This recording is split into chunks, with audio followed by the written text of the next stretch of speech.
भाई पॉलिटिकल भाषण के साथ साथ जो तथ्य रखे गए हैं उनको तो झुटलाया नहीं जा सकता। भाई अगर आप पॉलिटिकल भाषण भी बोलते हैं तो हम सब राजनीति से कहीं ना कहीं जुड़े हुए हैं। हम राजनीति की भी बातें रखेंगे पर तथ्यों के साथ रखेंगे।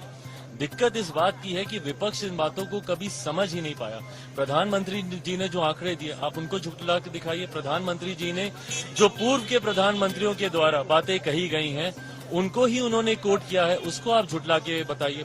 पर हकीकत है कि मेरे प्रधानमंत्री जी का जो एक क्लियर विजन है विकसित भारत के निर्माण को लेकर, ना सिर्फ उन्होंने पिछले 10 साल का उन्होंने ब्यौरा दिया बल्कि अगले 1000 साल की नींव रखने की उन्होंने बात की है।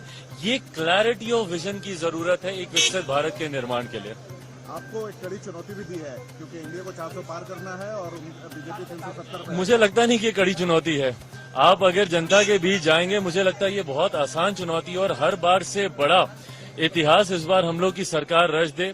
400 का तो लक्ष्य मुझे लगता है कि प्रधानमंत्री जी के आज के भाषण से ही पूरा हो जाएगा। जिस ऊर्जा में प्रधानमंत्री जी से मिला भी उनके संबोधन के बाद, और उनको मैंने यही कहा कि सर आपके भाषण से इतनी ऊर्जा मिली है कि मुझे लगता है 400 का लक्ष्य तो हम लोग आज ही पार कर चुके हैं। अब लड़ाई है इसको और कितना आगे लेकर जाते हैं। जातीय कटाक्ष भी उन्होंने किया है। विपक्ष कहता है ओबीसी कहाँ पे है उनके संस्थानों में, उनको एक प्रधानमंत्री नहीं दिखता जो ओबीसी से आता है। बिल्कुल सही बात है। प्रधानमंत्री जी ने अपना ही उदाहरण देकर कहा। ये बात भी सही है कि मेरे प्रधानमंत्री जात पात धर्म मजहब में विश्वास नहीं रखते।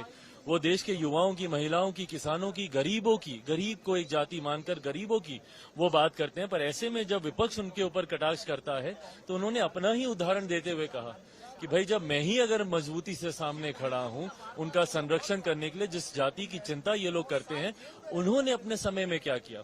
उस कमेटी का भी इन्होंने जिक्र किया जो कि देश की सर्वोच्च कमेटी उस दौरान मानी जाती थी। उसमें उस जाति के कितने लोग थे। चैनल को like, comment, share and subscribe जरूर।